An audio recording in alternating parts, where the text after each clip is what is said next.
आज मु बनवा जाऊँगी नड़िया माछ तरकारी। एबे ता देहरे आमे दबा लूण।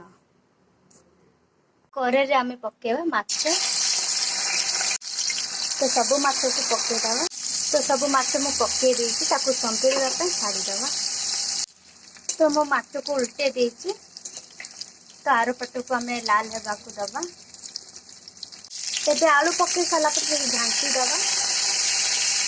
एबे ता देहरे आमे दबा बाटिया पे नड़िया। तो नड़िया को मु छोट छोट करी काटिछि। गरम पानी ता देहरे देकी बाटी दबा। चिकन करिके ताको बाटी दबा। एबे देखिबा। तो मो चिकन करिके बाटी देले नड़िया को। एबे ताको आमे छाणी दबा। ता देहरे आमे पकेबा गोटा जीरा। जीरा पके साला परे आमे पकेबा पियाज। तो पियाज ताको टिके लाल करि दबा। तो कलर आसीबा को दबा। ता देहरे आमे पकेबा बेसन पत्र। तो पियाज लाल हो गला। एबे ता देहरे आमे पकेबा मसला।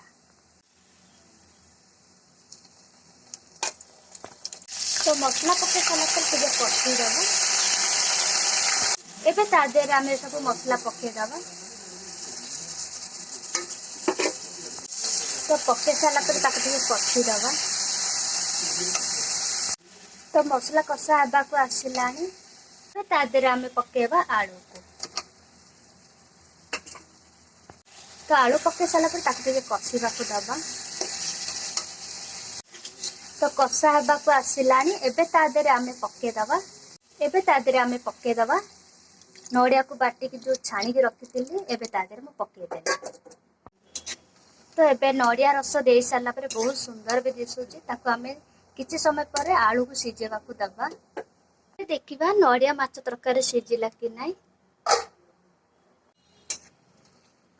तो नड़िया माछ तरकारी सिजिबा पे आसिलानी।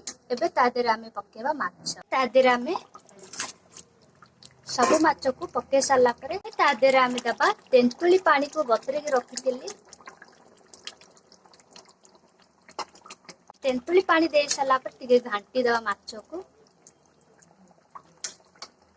एबे ता देहरे आमे पकेबा लंका। तो 4टा लंका मु देइछि। एबे ताको आमे भलो भाबे फुटीबा को दबा। तो मोर नड़िया माछ हे गला। तो आपण माने थरे एमती रांधंतु बहुत बढ़िया लागिबो। तो आपण माने भात हो रोटी हो खाई पारिबो बहुत बढ़िया लागिबो। थरे ट्राई करंतु रांधिया पई।